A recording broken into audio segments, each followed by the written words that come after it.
Alrighty, we are officially live. I'm so excited to have you all here this evening. My name's Garrett. I'm the founder of Ambition in Motion.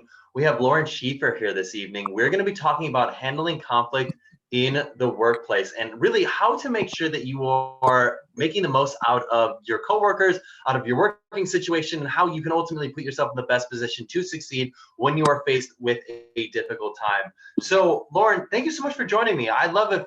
Right now, we're going to get started in about 9 minutes. So while the people that are coming into attendance are jumping in, I would love if you could just share a little bit about yourself and some of your background, some of the things that you've worked on, and some of the things that you're working towards right now. Well, let's see. I currently live in Kansas City, and I have corporate experience in a wide range of things. Jacqueline of all trades. I started in trucking, then I managed a nonprofit community theater, then I managed a nonprofit arts association in the state of Arizona, and then I spent 11 years in a direct sales cosmetic company, which shall remain nameless, but yes, I did drive a pink Cadillac. And, and I have been building my speaking career for 20 years. And that's my focus. I believe that I was created to do one thing really well, and that's stand on stage and move people from one place intellectually and emotionally to another place intellectually and emotionally. That's what I love doing. That's awesome. And how did you get into this? What made you motivated to do this type of work? Oh my gosh, my whole life people have been telling me to stop talking. You know, when I was a sales director,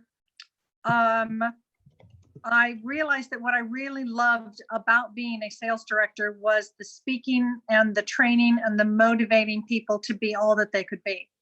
What I didn't love about it was selling lipstick. So I decided to let go of the selling lipstick part and dive in full feet with the speaking career.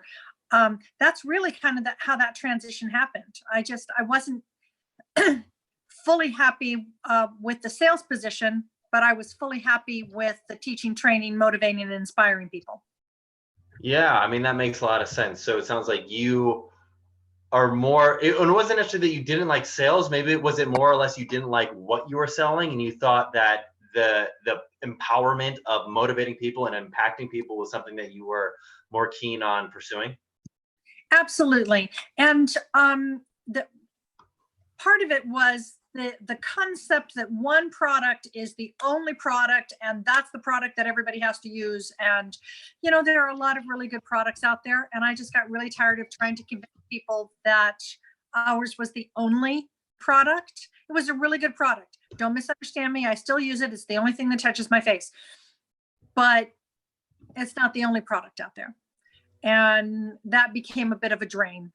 So yeah, I'm always more on the positive side.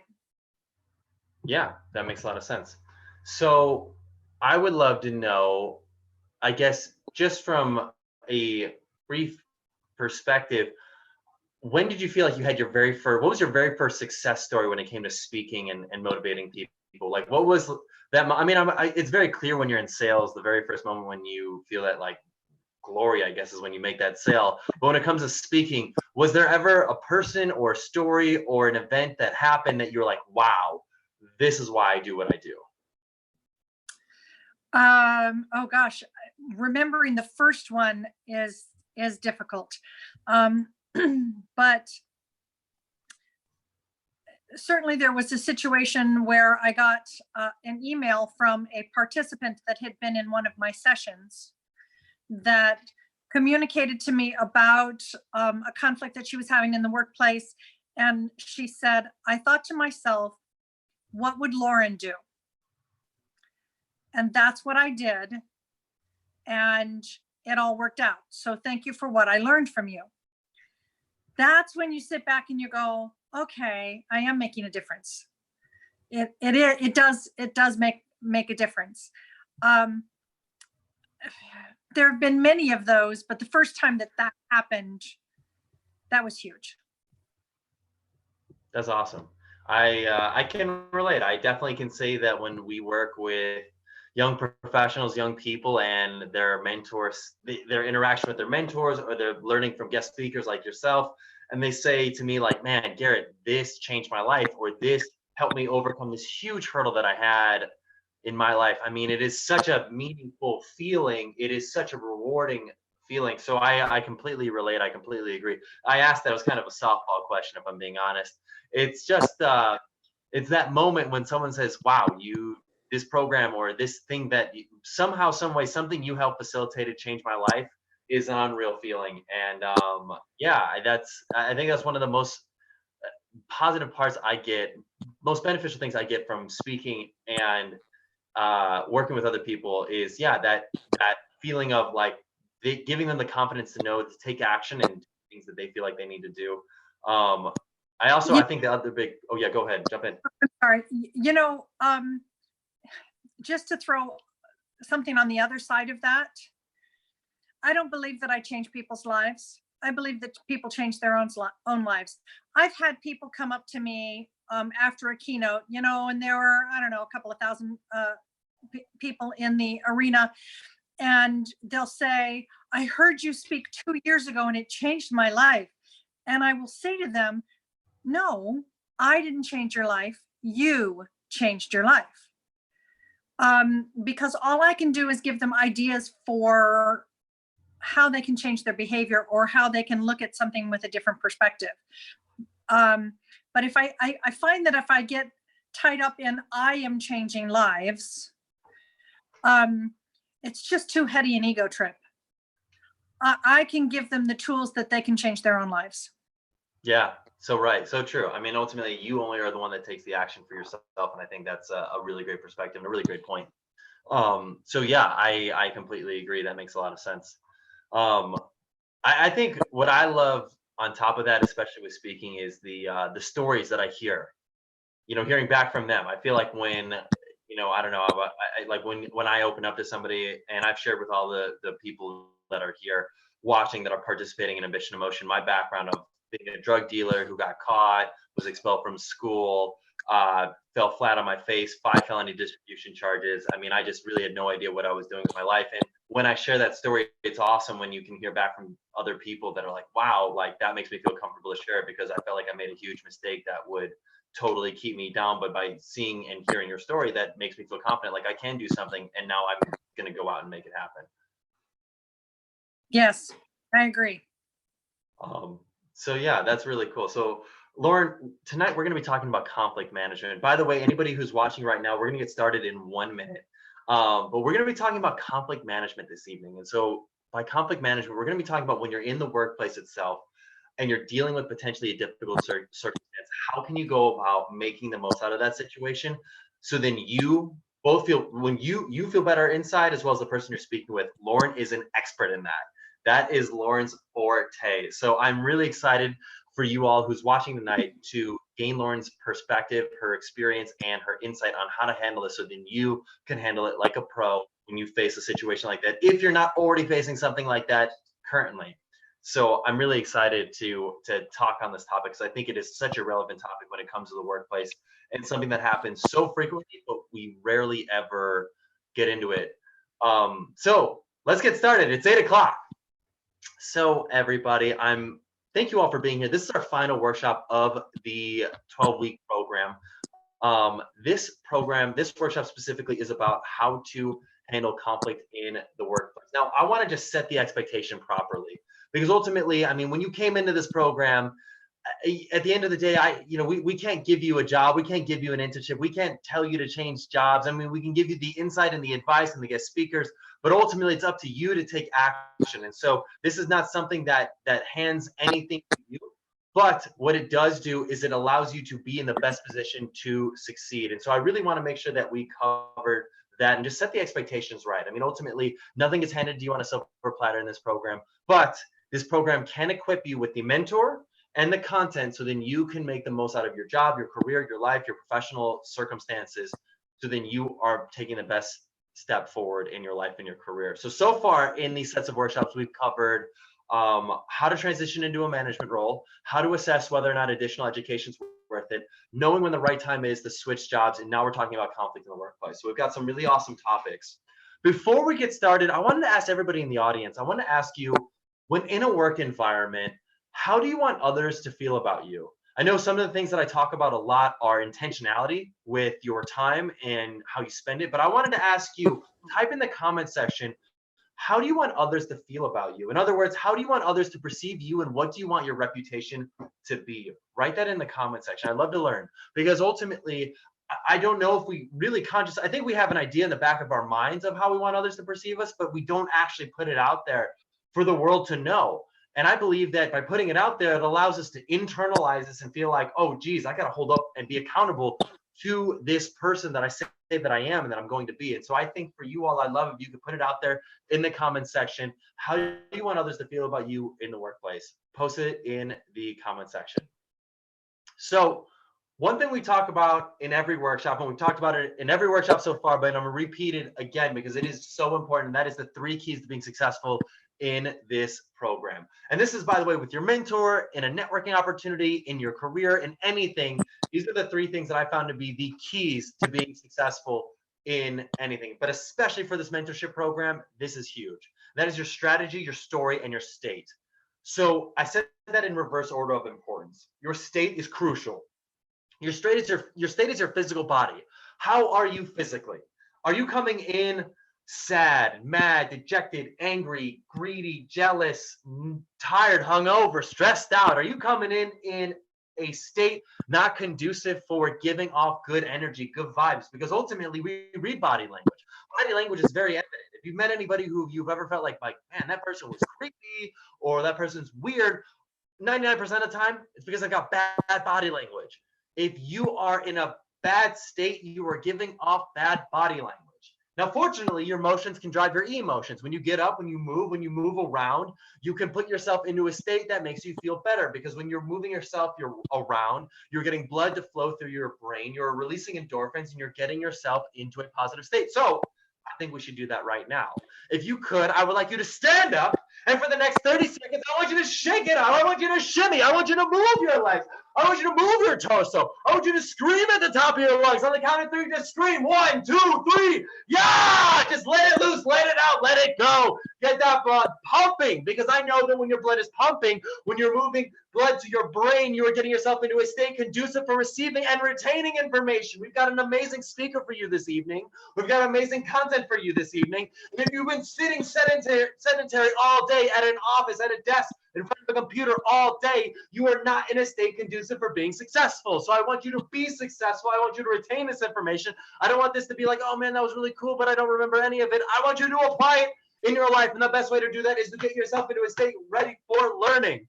So hopefully your neighbors think you're weird. Hopefully the people who are watching you right now think you're crazy. It doesn't matter. This isn't a coolness contest. This is about making sure you are getting the most out of this program. So next step, story. What is the story that you tell yourself in your mind? What is the story for you that you tell yourself for why you will or won't be successful? I can promise you, whatever goal you set for yourself, you will achieve up to that goal, but no higher. So when it comes to managing conflict in the workplace, if you tell yourself, well, you know what, I'm just this way. If you just say that, you're already creating barriers, you're already creating bridges, you're already creating a blockage between you and that other person, because you've internalized that you are just this way and that there's no changing you. But if you can internalize, you know what, I'm somebody that's willing to try to make this work. I'm somebody who cares about my reputation. I'm somebody who cares about being in a safe and successful and really open and communicative working environment. Therefore, I need to embody this myself and make it work with the people who might be frustrating me, because ultimately most people do not have it out for you. More often than not, it's just a difference of opinion, but you all are working towards a similar goal and outcome. So the point I'm making here is that what is the story you tell yourself for why you will or won't be successful? So I guess maybe what I'd love to ask you as a question, just to write in the comment section, what is something that you can do that can help you stay open-minded and help you stay calm, cool, and collected when it comes to a scenario where You might be faced with a difficult circumstance, or you might be facing a difference of opinion. What can you do to keep yourself even keeled? Write it in the comment section. I'd love to learn about that. And then the last key is your strategy. So what are the things that you can do on a routine, regular basis to get yourself to a point where you are essentially getting yourself ready to handle these situations? And by the way, this is something that Lauren and I are going to cover this evening in this workshop. That is strategies to handle conflict in workplace. So during this workshop, we cover a small routine that we strongly encourage that everybody do on a regular basis. And for this, I want your deliverable is the deliverable I want you to apply in this from this workshop itself is I want you to I want you to identify areas that you've had conflict in the workplace, and I want you to actually target it head on. I want you to have a conversation with somebody. By the way, it doesn't necessarily have to be in the workplace. It could be with a volunteer experience that you have, or somebody that you've had a difference of opinion with. But I want you to start practicing the skills that you are learning tonight in this workshop, so then it can stick with you. So then you can actually start taking active steps, rectifying situations. And by the way, it doesn't actually need to be a major blowout. It could be just a minor thing that somebody said that you're like, you know what, I'll just let it go. I won't say anything. But you didn't let them know that it bothered you. And if you do that, it becomes passive aggressive. It just sticks it harbors within you.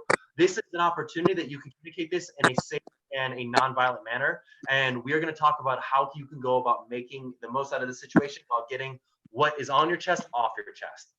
So I'm really excited for that. The last part of the program that I want to mention before we get started with Lauren is that this is our last workshop of the program. For this 12-week program, we're going to start in February. So February 11th is the deadline to sign up for next spring, essentially. I would love to have you sign up again, but I would also love if you could encourage your friends to sign up. So if you refer 3 or more people to sign up for the program for the next 12 weeks for the spring, your fee to sign up is cut in half. And if you refer 6 or more people, you don't even have to commit a fee. It is literally, you are automatically enrolled in the program. So I want to encourage you, if you've been enjoying this program, to encourage other people from your organization to get involved and to take advantage of this, because this can be an extremely rewarding opportunity to not only connect with a mentor, but to also learn in these workshops and just gain new perspectives about how to handle certain circumstances in your life. And hopefully this has been really helpful to you. So I would love to see you in the next program over the spring. So let's jump into our guest speaker, Lauren, this evening. So Lauren is awesome. I'm so grateful that she is here as our guest speaker. So as the daughter of a career force officer, Lauren Schieffer grew up being uprooted and relocated every couple of years. This imbued her with a profound independence and ability to adapt to changing circumstances. The lessons she learned from the Colonel have helped her make smart decisions and overcome adversity with humility and a sense of humor. Lauren has navigated just about every aspect of corporate America in her varied career, from trucking to achieving top-tier sales director status for a global cosmetics firm to managing a nonprofit foundation. In her speaking career, she has presented to 7 countries to associations, organizations, federal, state, and local governments, as well as Fortune 500 companies, helping them improve the effectiveness of their communication and reduce unnecessary conflict. Lauren is a certified speaking professional through the NSA and the Global Speakers Federation, able to relate to and energize everyone from the custodial staff to the C-level executives. Lauren is a master storyteller, delivering insightful, inspirational, and relevant content that empowers people to absorb and act upon what they've heard. And she does so in an entertaining manner with a dry sense of humor that keeps them chuckling while they're learning. Her enthusiasm is infectious and her passion unmistakable. Lauren, thank you for being here tonight. You are so welcome. I have to tell you that when you were telling everybody to get up and move around, I have a stand-up desk.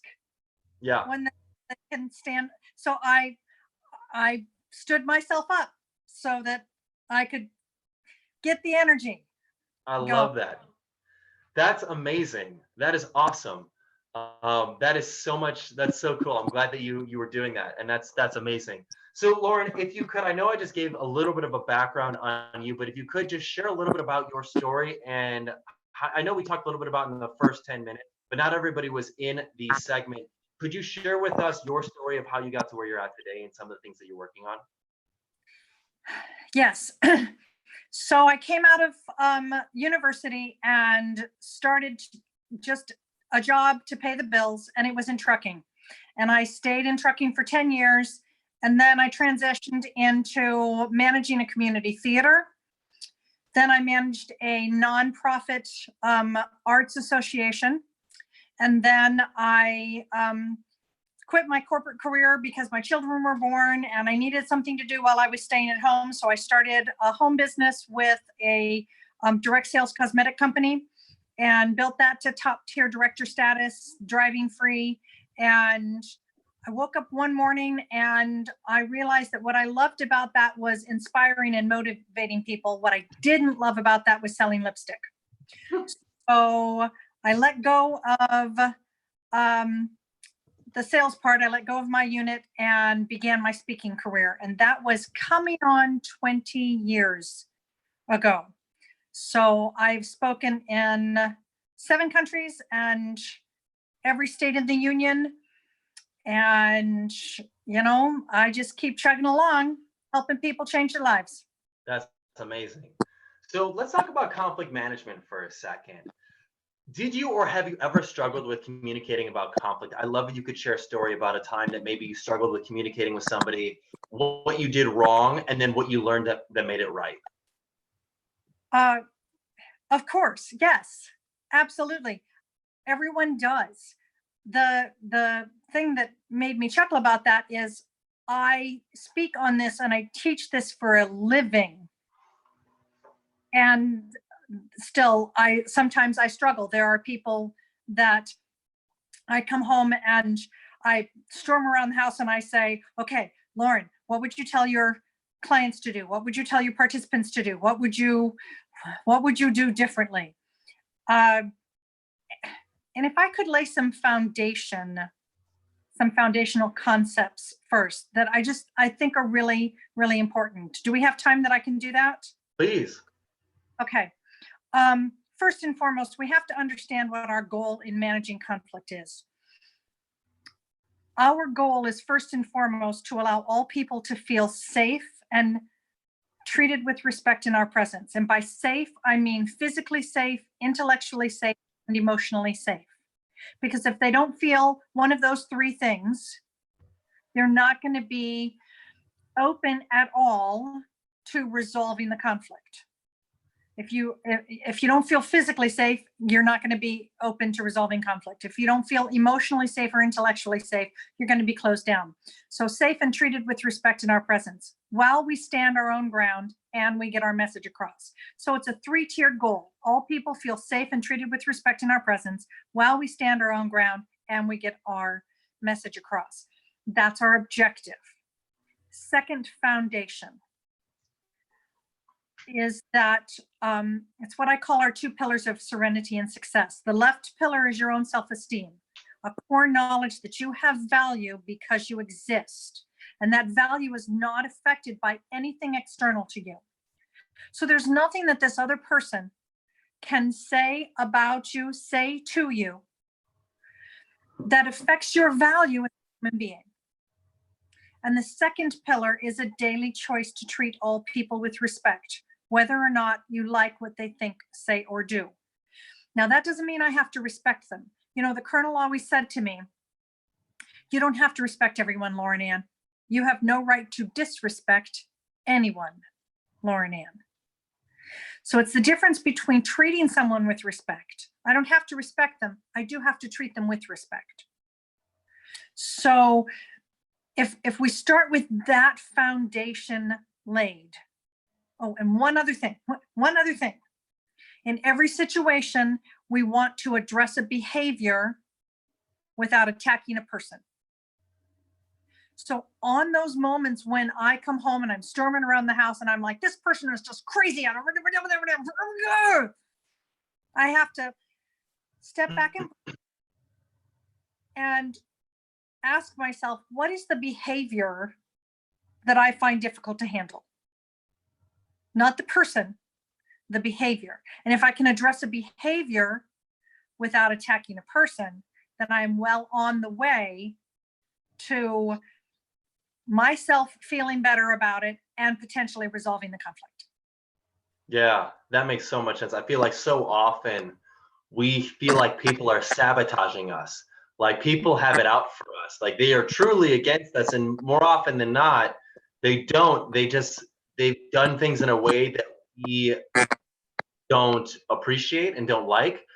But the other time, I would say, at least in my experience, I'd love to learn like just from your experience because you've done this way more often than I have. But I just can say in my limited experience, I have observed that more often than not, the person who is taking the action that is frustrating to the other person doesn't realize that they're actually taking an action that's frustrating to the other person. But the other person thinks that they know that they're trying to frustrate me. What are your thoughts on that? Oh, absolutely. We assume, and we all know where that word leads us. We assume that they're doing it on purpose. That, you know, like I said, I've been speaking for 20 years. I've spoken in 7 countries. I have yet to encounter anyone who actually is a member of the psychic network. You may think you know what they meant. You may think you know what their intention was. You actually don't. So if we can take a lesson from our Dr. Stephen Covey, who wrote 7 Habits of Highly Effective People, his habit number 5, which came originally from Francis of Assisi, seek first to understand. So rather than assuming you know why they did something or why they said something, maybe you could ask them. And of course, I have all sorts of verbal formats that I use for that. But the key is to not assume the worst. How about you assume the best instead? Yeah. It's so interesting that you say that. Last night we had a speaker, a workshop, and one of the things, and it wasn't about conflict management at all, but we got onto the topic of what happens when we get negative thoughts about other people. And one of the things that his advice was, it was more like just the idea of like subconsciously getting out of your mind. But it's like anytime you get a negative thought about somebody or something, he's like, I say the word cancel. He says, I just say the word cancel. Cancel. Mm-hmm. Yeah, it's like, okay, cancel. Like once I'm thinking negatively about somebody and I'm spewing or I'm stewing about it, and he's like, once I'm consciously aware of it, I just say cancel. And what it does, it's almost like snapping a rubber band on your wrist whenever you do something that you're not supposed to do. It's like a habit that anchors to your mind of like, you know what, I shouldn't be thinking that way because ultimately they probably don't have it out for me. I would go one step further with that. Yeah. Because if let's say with cancel, and I do it 3 times, cancel, because your subconscious mind is 3 times as strong as your conscious mind. So if I've wiped my palette clean, cancel, I have to replace it with something else. I have to replace it with a positive thought, because if I don't, the negative thought will come creeping back in. So rather than saying, here's the negative thought, oh, she makes me so mad, cancel. Nothing she says or does affects my emotions. You replace it with a positive thought. You replace it with what you want to speak into existence. Because just cancel, in my experience, just canceling it out leaves a blank canvas for that negative thought to come creeping back in. So you have to replace it with a positive thought. I like that. That makes a ton of sense. So when I'm in the workplace, and I know you mentioned you have some templates, I'd love if you would be willing to share that with us in terms of how to handle those conversations.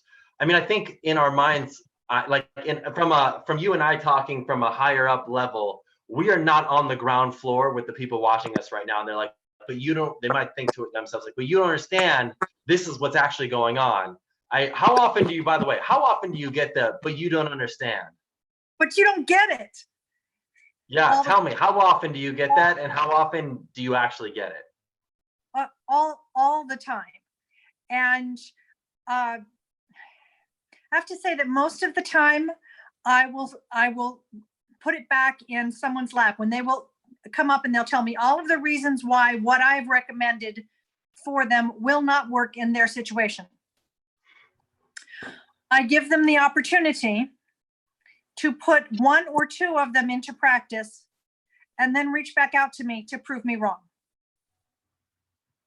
I will say, I tell you what, let's do this. If you will try A, B, or C, and if it doesn't work as you expect it won't, then you email back to me and I will send you something. But when it does work, you also have to email back to me and I will send you something as well. I give them the opportunity to prove me wrong, and it very rarely happens. It is a mindset though. What you think about, you bring about. So if they decide it's not going to work, it's not going to work.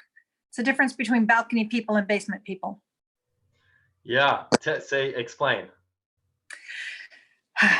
In your life, you will encounter balcony people and you will encounter basement people. Basement people believe that something cannot be done. They choose to trust someone only once that person has proven themselves trustworthy. It is an inherently negative mindset. Balcony people, on the other hand, believe that something can be done until it's proven that it can't be done. They trust someone until that person proves themselves trustworthy. Unfortunately, there are more basement people in the world than there are balcony people in the world. I'm always challenging people to be balcony people. I strive every day to be a balcony person. But unfortunately, basement people are like crabs in a barrel. Are you familiar with that reference? I'm not. So if you've ever gone to a fish market, like on the coasts where they sell fresh fish, Mm-hmm. they always sell crabs live. They don't sell dead crabs. Like the fish are dead, but crabs are alive when you purchase them. And they put them in these big barrels, and there's very rarely a lid on the barrel. And there doesn't have to be, because when one crab starts to claw its way out of the barrel, the other crabs will grab it and drag it back down into the barrel with them. It's an amazing phenomenon to watch. So basement people are like crabs in a barrel. They're always grabbing other people down to come keep them company in their negativity. That's a really interesting perspective. That's a good analogy, and now I see what you're saying. I appreciate the imagery. That makes a lot of sense to me. So with that said, now that we've kind of put that out there, I think what you're clearly saying is we have to be people open to giving this a try. I think it's like if you were a salesperson, if you were to go, up to a potential client and say, hey, you wouldn't want to buy my product, would you? Like, that's not going to inspire any confidence. But if you come in confident, feeling like you can actually bring value to somebody else's life, you can ultimately, the communication you give is going to be much different. So I think for anybody who's watching right now, if you're talking about conflict management and in any circumstance that you're in, coming in with an open mind that can be an improved situation is crucial, and giving that a try. So I'd love to learn, just from your perspective, what are some templates that you've tried and used before that you found to be really effective for handling conflict? Well, coming back to the situation that we were talking about, of assuming the best of someone, Mm-hmm.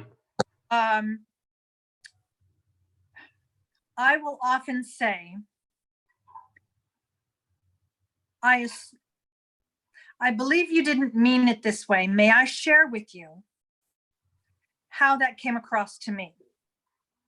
I believe you didn't mean it this way. May I share with you how that came across to me? And, sometimes I could say, from this side of the desk, that came off as an insult. Tell me, is that how you meant it? Or can you share with me what you really meant? So it's you don't want to be passive aggressive and just stuff it. Because sometimes other people are passive aggressive. They throw the little lobs at you, the little fiery darts. Yeah. And people do that because it's a reaction out of you. You can change someone's behavior by changing the results they receive for the behavior. You're not going to change them. You can change their behavior. And you like change the bully effect. I'm sorry? It's like the bully effect. Like a bully only likes the bully when he or she can get a rise out of the person they're bullying. But the moment that person can't get a rise, their actions are worthless. Exactly. So even if in the situation of a quiet insult, if you are silent but stewing, you know, those moments where we go, but we don't say anything, that is a reaction, and that gets them what they want. So instead, I prefer to express it directly, no condescension in your voice, no sarcasm in your voice, because both of those are reactions. In a completely passive, pass the butter voice. Now, by passive, I don't mean passive in demeanor. We want to be respectful and assertive in demeanor, but a pass the butter voice. That's when you say, from this side of the desk, that came off as an insult. I believe you didn't mean it that way. Tell me, what did you really mean? And give them the benefit of the doubt. Now, if there's someone that is really consistently putting out bad behavior, there is a 4-part formula that I utilize for addressing that bad behavior. And it's similar, you know, in reading through the questions that you had sent to me, it is similar to a format that you had written into your questions. Yeah. But I'll give you my take on that formula. Yeah. I call it FIRR, FIRR. Okay. So F is state the facts. Okay. State observable behavior. I've noticed that you consistently interrupt me in the staff meetings. Now that's about behavior, not about the person. I didn't say, I've noticed you're excruciatingly rude at staff meetings. Exactly, because excruciatingly rude. By the way, I want to ask students, or I want to ask people watching right now that are in the audience. I want to ask you. I would love if you could post in the comment section. When have you had a situation where you felt like you handled conflict really well, and when is a situation you feel like you've not handled conflict very well? I'd love if you could share that story. I think if we could all get into the habit of sharing, we could feel more comfortable with maybe some of the missteps we may have made and some of the triumphs we've had. But I would love post in the comment section. We'd love to learn about some of the areas that you've really crushed it in handling conflict and maybe dropped the ball, but you recognize that you dropped the ball, and this is like an opportunity to learn from it. Post in the comments. So back to what you were saying, Lauren. It's about an observation. It is not a statement of like, hey, you're being a jerk. It was, this happened. You interrupted me 3 times during the staff meeting. Yes, it's about behavior, not about personalities. Undeniable fact. So that's the F, state the facts. I, what is the impact of that behavior? State why the behavior is not acceptable. When that happens, I can't finish my thoughts before we move on to another subject. My thoughts go unheard. Now, there are a couple of options with impact. It could be, what is the impact to you? It could be, what is the impact to the company? It might even be, what is the impact to them? Is their bad behavior affecting their credibility or preventing them from getting a raise? You know, which you may not know for a coworker, but if it's a manager addressing someone who reports directly to them, that could be something that affects them. So state the facts, state the impact of the behavior. The first R is respect. Offer them some measure of respect. Maybe there is a logical explanation for their behavior. I know you're enthusiastic. I know you just want to offer your insights into any subject. Maybe there is a logical explanation for their behavior. Now, I do want to pause here with regard to respect, and I want to acknowledge sometimes we find ourselves in a situation where we can find nothing in the person or their behavior to respect. In that situation, for purpose of this formula, respect the position. If it's a coworker, I know we want to have a good working relationship. That is a positional respect statement. Yeah. You are a member of the team. That is a positional respect statement. So offer them some level of respect. And the last R is request a different behavior. Well, can I go back on to respect, because I think something that's important to identify about that, because I think recognizing, respecting the organizational effect, I think is huge. But I think what's also key is that you're not two-faced about it. You're honest. Like, if you say something like, "Hey, I understand, like, it can be fun to interrupt people in the office meetings. Like, I have just as much joy out of it too. But that's not cool, and I don't really enjoy that. That's two-faced. That's not respecting them at all. That's just being very condescending." And Aggressive. Very passive aggressive. That's exactly it. But from your vocabulary altogether. But is a verbal eraser. It erases everything that you said before it. It's a very passive aggressive word. Yeah, no, I think you're right. Actually, I do want to, I think in certain circumstances, but can be used really well. So for example, if you say something negative and followed up by but, so for example, like we'll teach in like what is your greatest weakness question in an interview?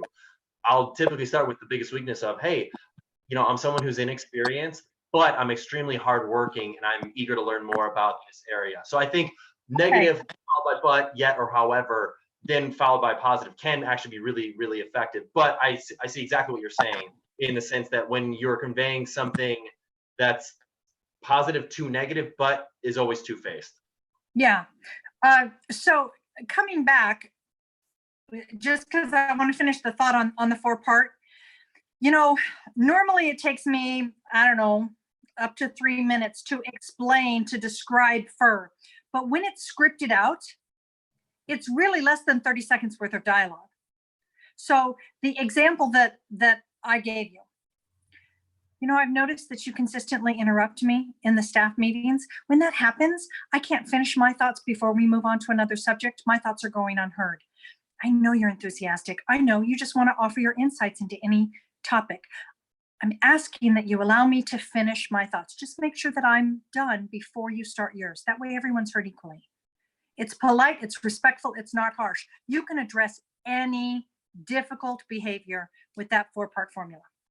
Yeah, I love that. I would say the only thing, I guess, when it comes to the request itself, I think what's important, and I'd love to learn your thoughts on this, but I think what's important is that it's not something that's an unreasonable request. So if you were to say, "Hey, I expect my request that you never interrupt me ever again," that might be unreasonable. That's like a big transition. You say, "Hey, you could be cognizant of the fact that I'm talking. Could you try not to speak up and wait for me to finish," type of thing. I agree. And furthermore, make sure that what you're requesting is something that you want. Because sometimes, especially people that lean on the passive side of the communication spectrum, will ask for things that they don't want. Give me an example. Let's say you're tired of being tasked to pick up your manager's dry cleaning. And then what comes out of your mouth is, I'm just asking that you compensate me for my mileage, or I'm asking that you give me access to the company car to do that. Well, if what you really want is to not be asked to pick up your manager's dry cleaning, then that's what you need to ask for. So the request should be something, I'm asking that we find another alternative to my picking up your dry cleaning. Because being compensated for your mileage is not what you're looking for. You've asked for something that does that make sense? Yeah, it makes total sense. It's, if I'm hearing you right, it sounds like what happens often is we make a request for an action to occur that's not really at the root of the action that's frustrating us. It's a byproduct of it. And so we ask for them to stifle the byproduct, and they may comply, but it doesn't make us any happier because ultimately it's still frustrating us. And then maybe we feel awkward to ask again because we realize that we didn't communicate properly, and we feel weird about asking for a second time to go through this exercise. Right. And the other thing that I think is really important with regard to this 4-part formula is that it's a tool. It's a verbal tool. And like all tools require skill to use, and skill requires practice. Anyone who is capable of driving a stick shift didn't get in the car and transition through. Every limb is doing something different when you're driving a stick shift. And the first time you try, It is not pretty.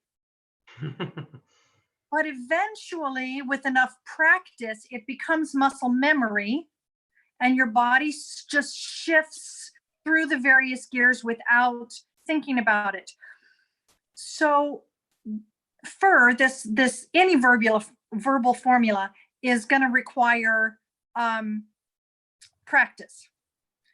And so it's really important to understand that and be willing to practice. Yeah, that I think makes a lot of sense. So I think let's take a break here. I would love to ask the audience, what is something that have you ever struggled with conflict management? Or rather, what is your greatest concern when it comes to handling conflict in the workplace? Like, what is your greatest fear of actually trying and applying this method here? It was FIRR, right? FIRR? Yes, sir. Yeah, so I'd love to learn from anybody who's in the audience right now, what is your greatest concern when actually applying the FIRR method? Do you have any concerns? We'd love to learn about it. Post in the comment section. I think one thing that happens often in the workplace is that we have conflict with our supervisor, and it sucks. Maybe I would say I see this often where we'll have a great relationship. Like I'll have a great relationship with not my supervisor, but my supervisor's supervisor. Like the person above, the person directly above me, I'll have a great relationship with.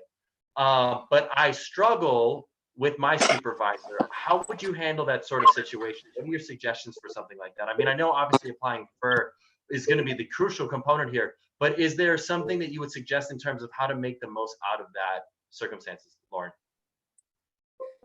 Well, my first recommendation is always going to be follow the chain of command. Oh, sorry about that noise. I had to plug my iPhone in. Always follow the chain of command. I would not go over your supervisor's head for any reason whatsoever, unless it has to do with ethics or safety. And oh, don't download. Bear with me just for a second. Shush. Yeah, no worries. That's sorry about that. Sorry about that. Now, with regard to going over a conversation with your supervisor, be very, or your supervisor's supervisor, be very, very clear what the behavior that you want to address is. Yeah. And maybe even have a conversation with your supervisor about what that behavior is. Okay. Maybe work with them to script it. I believe that if we, in every situation, if you look at your supervisor as an ally rather than someone to be gotten around, that's good. Boy, that's going to get you really far. That's way farther than anything else. And if you're not feeling that way, then that's a conversation that you need to have.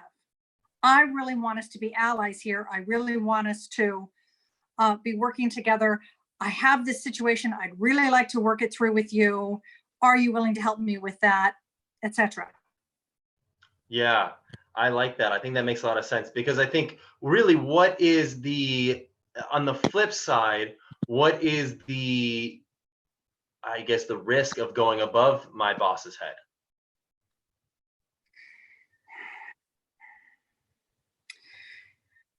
Unless it's a battlefield issue, unless it has to do with ethics or safety, my recommendation is going to be don't do it. You go over your boss's head once, they will never trust you again. You go over your boss's head twice, they will find a way to walk you out the door. And it may not be out of the company. It may be to a different department, but my experience tells me that you can be darn tootin' and they transfer you to another department. That other department manager is going to get the word that you can't be trusted.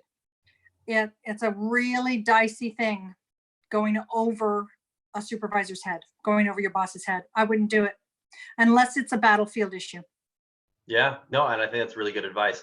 I think oftentimes, yeah, we think that it makes most sense to go over what our supervisor, our immediate supervisors, our immediate supervisors had. Sometimes because we think like, okay, people just get promoted because they've been in the position for a long time, but then maybe they don't do their job that well. But that's back to us and our own issues with our perception. I mean, that's us thinking negatively about somebody else because of whatever stuff that we build up in our mind about who they are as a person. So that kind of gets back to how can we realize that they actually do a really great job, but in their own light, in their own way, and how can we go about essentially dissuading the activity that's really bothering us and getting them to be your ally? Because yeah, I mean, ultimately, if they are against you, it's going to be a difficult road. But if they're with you, they can help push you and propel you to where you want to be. And furthermore, in my experience, not just in my working experience, but in every organization, corporation that I have consulted with and trained, your supervisor wants what's in your best interests. Gosh, 1 in 1,000 supervisors, that's an arbitrary number. Very few supervisors that I have ever met have anything but their team members' best interests at heart. So if you step into the conversation with the mindset that your supervisor wants what's best for you, wants what's best for you as a person, best for you as a career. Yes, they want what's best for their department and the company, but people come first, and most supervisors know that. So if we step into that conversation with a mindset that they want what's best for me, it makes the whole conversation a whole lot easier. Yeah, that makes a lot of sense. So I would love to ask you, Lauren, how do you manage an assertive demeanor while showing respect to someone when they might have less experience in mature communication? So let's say we're working with somebody and it just certainly seems like they have not been to one of your seminars and they are communicating in a very immature way. How do I maintain an assertive, how do I maintain a strong communication in that type of circumstance? Remember the foundations. Remember that nothing that they say to you or about you changes your value as a human being. Remember that, hang on, I'm trying to think of the author. Paul Friedman. The book is How to Deal with Difficult People. And Friedman said, I choose to treat this person with respect, whether or not I like what they think, say, or do. Even if they're not treating me with respect, I choose to treat them with respect. And the operative word in that is choose. It's a choice. Okay. So they may not have the communication skills that I do. But if I know that nothing they say or do affects my value as a human being, if I assume a positive intention, they just didn't communicate themselves well. They just didn't know how this behavior is coming across. They may have come across as disrespectful. Maybe I assume they didn't intend it that way. I choose to treat them with respect anyway. The strongest thing that we can do is lead by example. In all situations, there's only 3 ways to lead, and that's by example, by example, and by example. Yeah, that makes a lot of sense. So Lauren, I'd love to ask, have you ever seen anybody be considered, I guess, I don't want to say obnoxious, but have you ever seen anybody considered either complaining too much or too needy by using the FIR method too frequently? Is it possible, the question is it possible to use the FIR method too frequently? I have not seen that. In all honesty, the only time it's ever backfired on me was with my children. But that's a whole different story. That's not in the workplace. I have never had it backfire on me. I've never seen it backfire. And that's because of one other foundational thing that I didn't mention that I think is really, really important. And that is for your listeners, write this down. Pick your battles. Here's how I pick my battles in life. I ask myself, is this fundamental to my safety or anyone else's safety, my serenity, or my productivity? If it is not fundamental to one of those three things, safety, serenity, or productivity, it's not a battlefield issue for you. Don't fight it. Only fight your battlefield issues. I like that. That makes a lot of sense. And so that allows you to really, I think that's more or less like a personal audit that you need to do with yourself. Anytime that anything's frustrating you in the workplace, maybe sit back, do a personal audit. Now, I think what's really important though, is at the same time, I think we have had a couple of comments in here in our audience that have said, well, I don't know when the right time would be to bring it up. Maybe I wouldn't use the FIR method at all because I want to I don't know, is this the right battlefield issue to use it on? I'm a big football person, so I think of in a professional football game, you as a coach, you get two challenges. By that, it means the referees have made a call that you disagreed with. You get the challenge to play it, but you only get two challenges in a game. So you have to make a choice of, is this worth using my challenge flag on it? Kind of following the sports metaphor. How can we know when it is the right time and when it is not the right time? I know that you mentioned is it a battlefield issue, but I think it could be can we go a little more granular than that? Because I think some people can hear that and be like, okay, I'm never going to challenge. I'm never going to use the FIR method. Some people are going to be like, you know what? Let's jump in. Let's make it happen. So I wanted to know, can we go more specific about maybe even set an example or story of when it is and when it's not the right time to do that? Boy. It's very difficult for me to be more granular than that because I don't know what the situations are and I don't know what each person's battlefield is. Yeah. Again, I'm going to bring you back to those three. What's the word I'm looking for? Those three markers. Okay. Safety. Does it have to do with your safety or anyone else's safety? If it's not fixed, are you going to go home with ulcers every day? Or is it affecting your productivity? If it's not hitting one of those three things, I really am going to question whether you should battle it at all. Now let's bring up the flip side, though. I would care to argue that. Talk for a second. I have to get an extension cord. Just a second. Oh yeah, sure. I would care to argue as Lauren's getting her extension cord. I would care to argue on the flip side of this notion. What's really critical is that ultimately you're thinking about the company itself, because if a company has no idea that you're frustrated and you leave them, that's worse. As a company, I would never, ever want anybody to leave because ultimately it is so much more expensive to rehire, retrain, and bring people back on. So if there's something that's bothering you, if I'm a company, if I'm a supervisor, if I'm a manager, and I don't even know, I'm not even cognizant that this is what's going on, I want to know. So I think at the same time, I think there's a fine balance of identifying, okay, is this a matter of is this life or death, or is this something that's really if this doesn't change, it's going to really frustrate you? Or is this something that's kind of gradually frustrate you if nothing changes to the point that you would leave the company? If that's the case, I think most companies would want to hear about that, because ultimately, once they can find out, they can take actions to rectify it. And at least at the bare minimum, if you bring it up, you got nothing to lose, because once they know about it, they can either choose to act on it and say, hey, we're so sorry, we're going to make sure that we don't do this again in the future. Or they can say, you know what?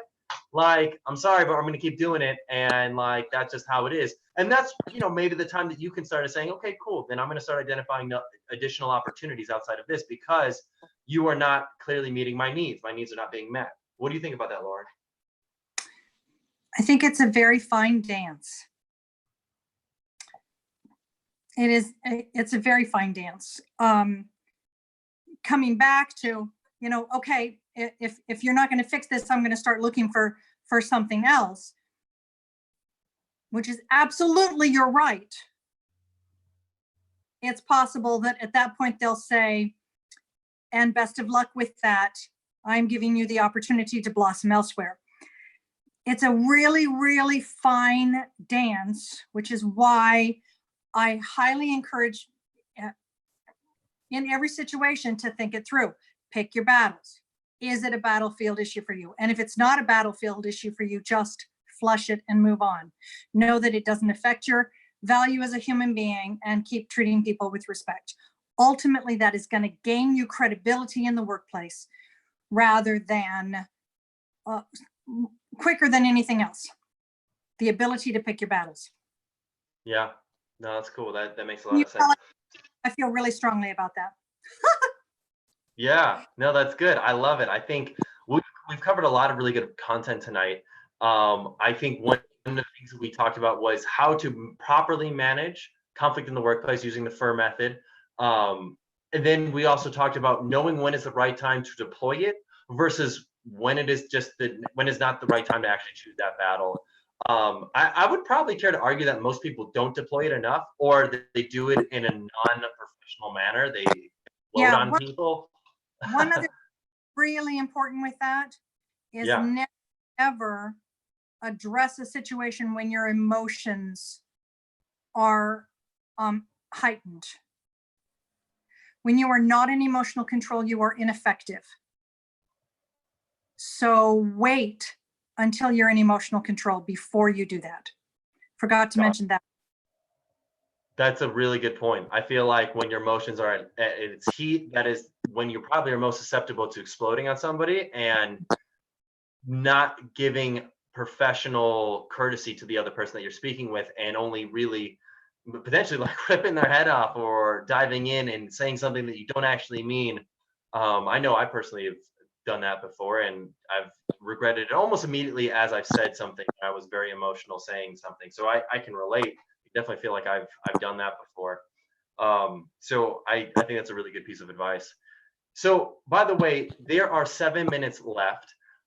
For anybody that's in the audience, if you have any questions, please feel free to post them in the comment section. I know Holland's got a question. It's a very interesting question. He is curious if you have different advice for women versus men when it comes to handling conflict in the workplace. Yeah, that's his question. I wanted to know if you had any thoughts about that. I don't know if that made a difference or made any changes to how to handle conflict. No, but yes. No, in as much as everything that I believe with regard to conflict management is for both men and women.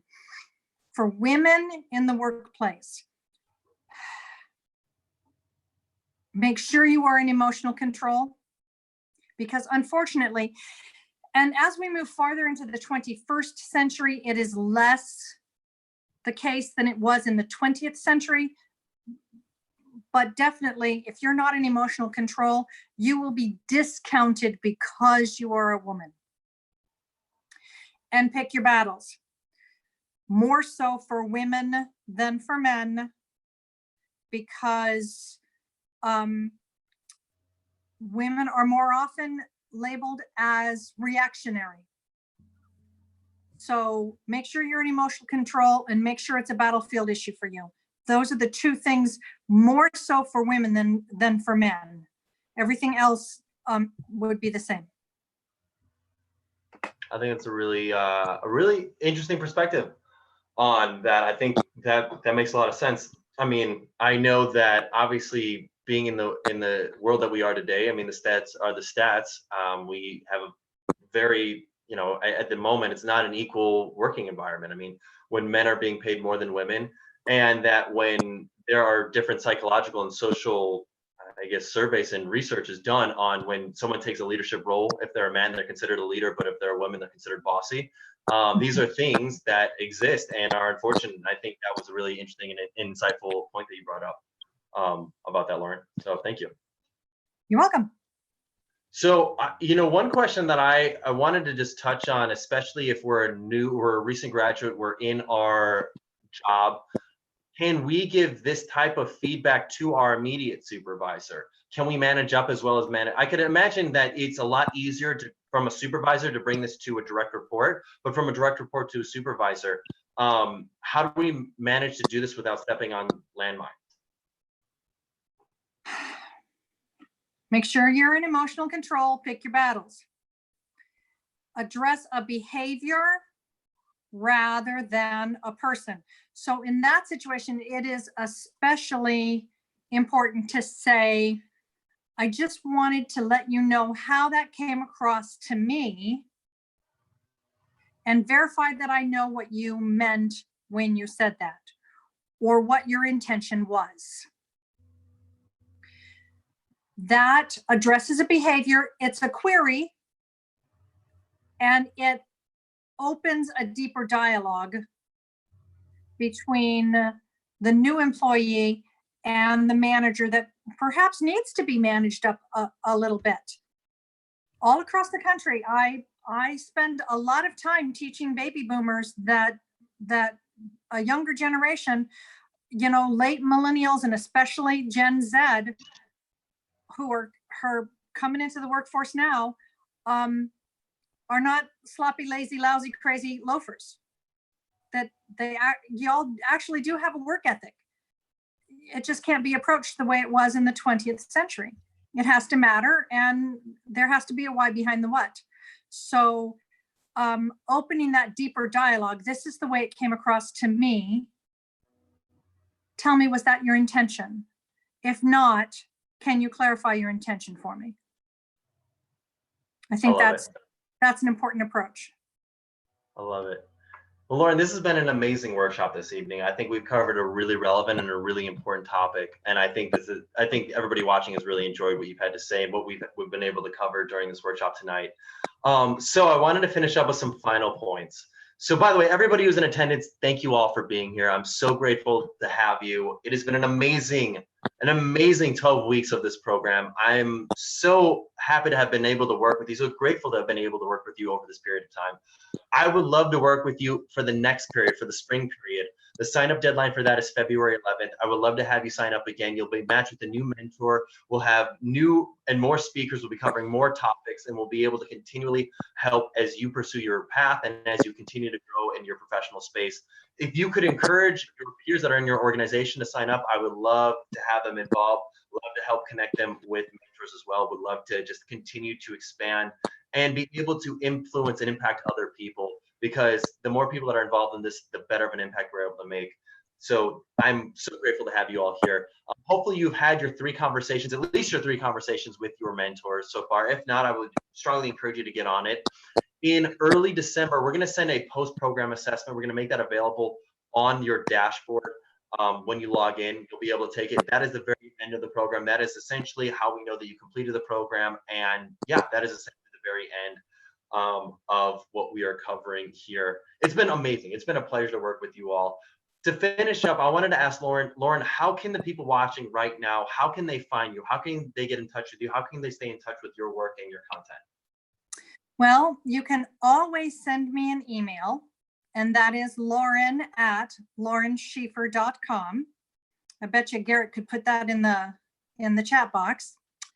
My website is laurenschieffer.com. My most recent book, Kernels of Wisdom, A Daughter's Reflection on Leadership, is available on that website. It's also available on Amazon. You can Facebook, Lauren Schieffer _ the Colonel's Daughter. Instagram, Lauren Schieffer. LinkedIn, Lauren Schieffer CSP. Every way, old people social media. I am on Instagram. I'm not that old, but never hesitate to reach out if you have a question. And if you think that your organization needs help with communication or conflict management, please reach out to me. I can help. That's awesome. Well, Lauren, thank you so much for being here. Everybody who's in attendance, thank you all for being here tonight. This has been a wonderful workshop. I am so excited for what you're able to accomplish over the winter, and I would love to see you all again in our program in February. Thank you all for being here tonight. Good night, everybody.